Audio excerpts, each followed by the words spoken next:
欢迎再次收看这样玩。我们今天呢有一个很棒的一个企划案，我已经策划了1到2个月，一直不断的更新 update， 然后一直资讯爆炸。你看后方 VCCT 台中包膜非常知名资深的老店，我上一台车 Super 我有做迷彩涂装，也是在他们家处理的。走吧。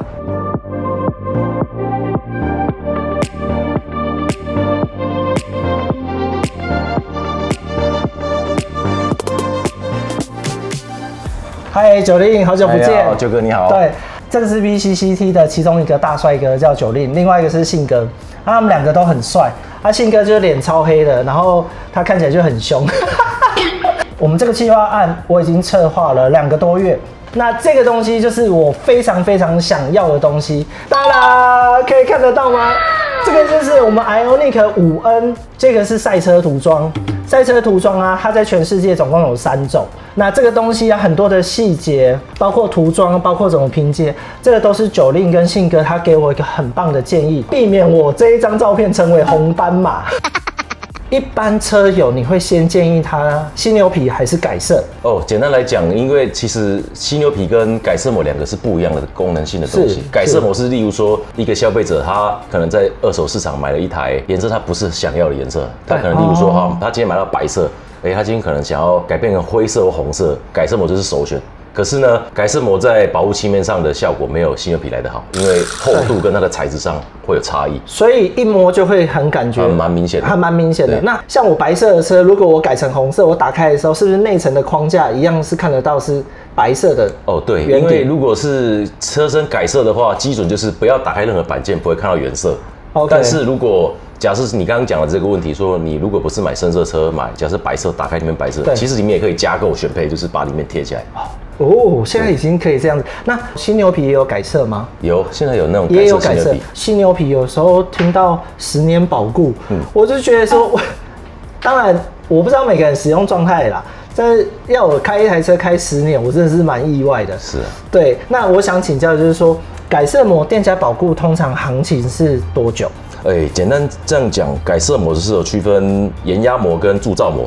铸造膜就是像铸造级像实验这种等级的，它的缺点就是膜料比较薄，在漆面上面对保护性可能没有效果，没有那么好，但是它在施工上会好贴很多。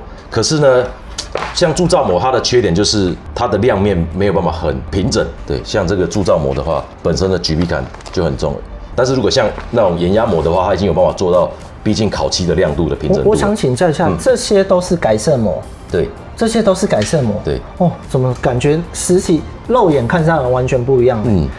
我想请教一下，这个东西它为什么会有一个？这是刻意让人家觉得这是一块膜吗？不是，这是生产的时候它其实是完整的，是因为这种盐压膜它是类似有点像擀面条那种原理，把它延展出来的，所以是它制成的时候用擀面的方式，类似那种对盐压把它压出来的，然后做成一个模料，对，一个卷，对，因为它是年限到了，就是毕竟是色卡也好几年了，所以它就自然这个自然收缩，对，这也没有这个放在室内不可能晒到太阳啊，这个不会。可是这个其实贴在车上其实不一样，他说那种对0.0几这个其实，而且他说收边啊，收在车身内，所以这个其实是不影响。有时候贴一台车10几万到一台车2、3万，网络上都听过。对，那到底那个好与坏差在哪里？我这边刚好有范例，就是刚好在抽屉里面翻到很早期，大概10年前的产品，就是PVC 塑胶 ，PVC 啊，对 PVC 透明膜，早期大概10年前那个时候比较流行的东西。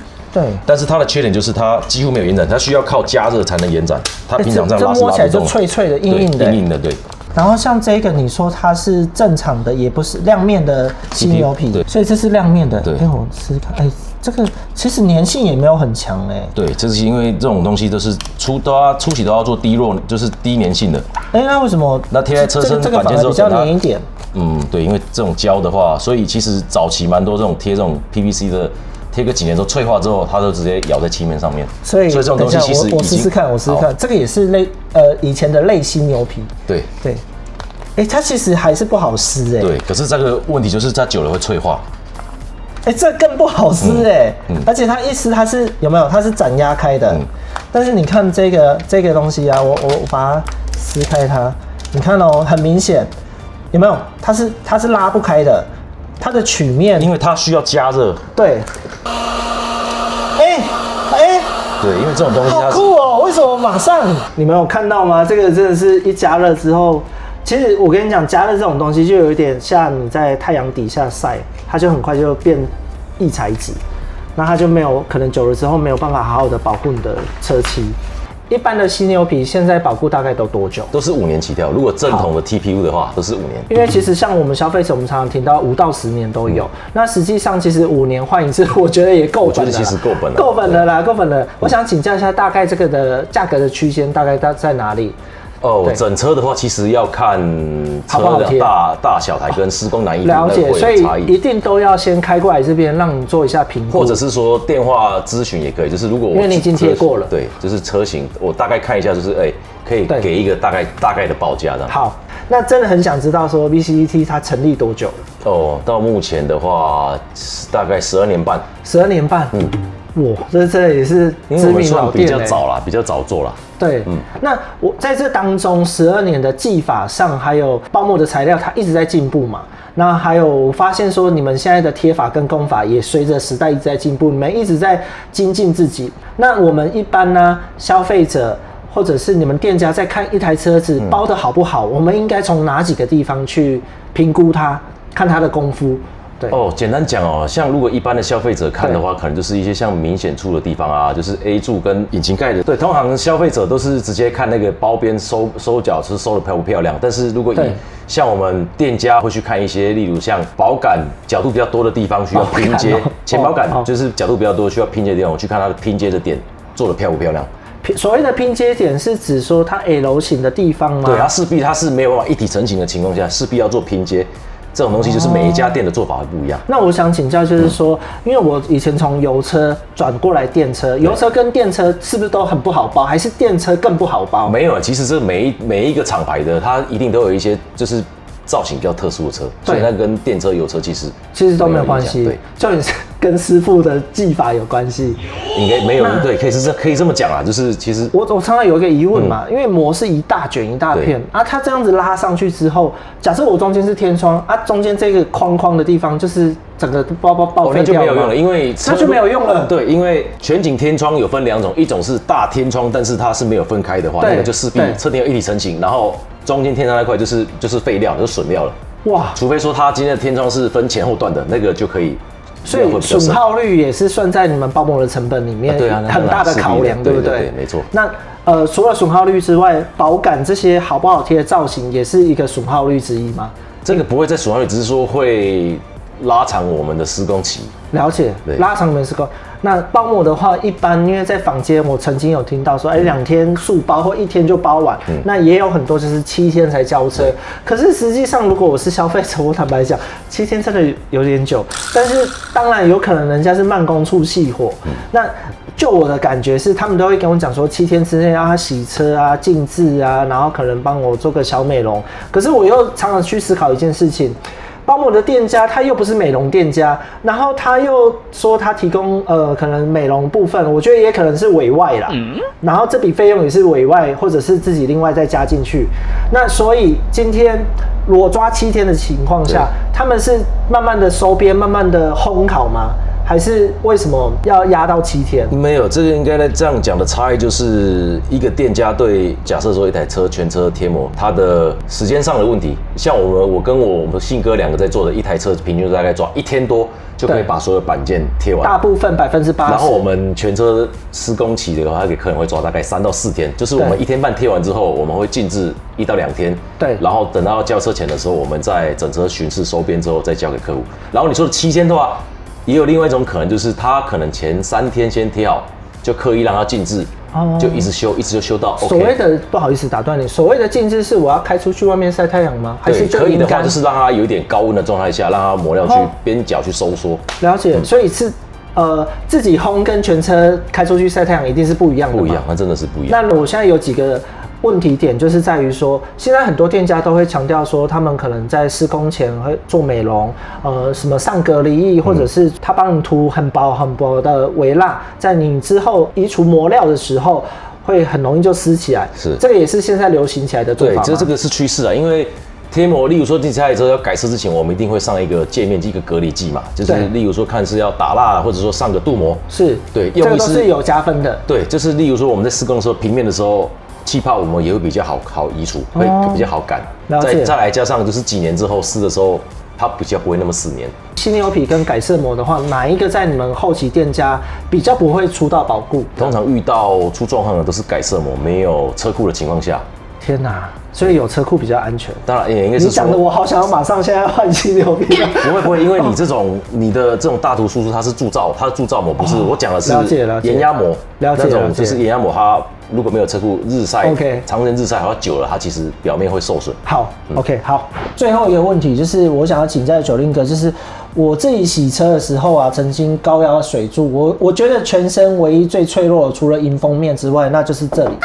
因为我常常用高压水柱喷的时候，不管是宾士也好，特斯拉也好，这边就掉一块，我还回去补漆。然后我看那个喷掉的那一块，也不是脱落的很漂亮，就是真的是很拉长，很像有重新烤漆过。所以这个部分到底包膜到底是加分还是扣分，还是上面这两个东西的材质啊，它本身烤漆面的坚硬度本身就是不一样的。那9令哥，你们在包膜的时候，会不会也遇到？我们这边撕掉，上面没事啊，下面反而微微剥落之类的？哦，有啊，也是偶尔会遇到说，像钢琴烤漆的地方，移除的时候发现就是还是会有，对不对？难免会有，因为它毕竟它两者是不一样，一个是塑料件跟钣金件，它当初在烤漆的时候那种条件是完全不一样的。了解，所以其实就像我一样嘛，有时候真的是原厂他在 PTI 的时候，他就帮你重新烤过，他也没有特别讲这件事情，就一撕掉一移除，他就真的受伤了，就脱皮了。那这个东西，我觉得我们自己车友要自己了解一件事情：你自己的车子交车的时候，到底有没有被重新烤漆过？我特斯拉那一台真的黑色，真的是明明冒宝啦，然后每个人都说这就是正版特斯拉，所以我就觉得很杜乱。我连那时候你记不记得我还有问过你说，我这一台也想包。后来我看到那个漆面，想说烂成这样，我一点都不想包，我完全不想花钱，你知道吗？真的很生气。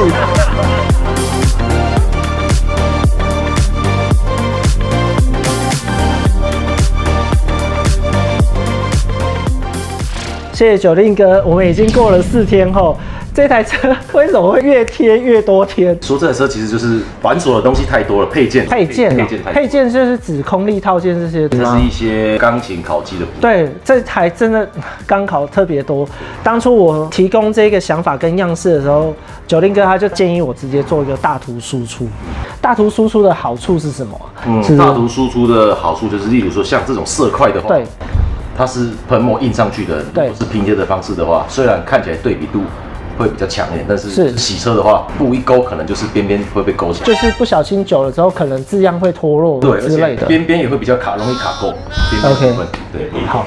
那我想请教一下，我现在已经贴完4天了，之后我大概多久回来要再给你们检查一次？其实像这种状况的话，就是贴完之后，建议的话就是大概行驶大概约接近1个礼拜的时候再回来检查一下。就是也尽量让它去做晒太阳，对不对？对，就正常使用这样。就是正常让它正常使用，不要说都藏在车库里面。对，确实。所以其实如果有任何的问题，我们这个车体保固的话，大概都多久的保固？大图输这部分呢是2年。哦，那么久。所以犀牛皮的部分也就是5年嘛。犀牛皮就是5年保固。OK， 好，只要你们收看我们的频道，然后到 BCCT 总店，记得哦，是宝山东一街15号这个粉专哦，因为他们分店越来越多。那只要你来到台中总店，跟 BCCT 粉专联络的时候，一定要出示手机上面影片哦，粉专一定要点个赞哦，不管是他们的粉专或者是我们的 YT 频道，一定要点个赞哦，一定要订阅哦，这些都非常需要，谢谢你们。OK， 就这样喽，拜拜。拜拜。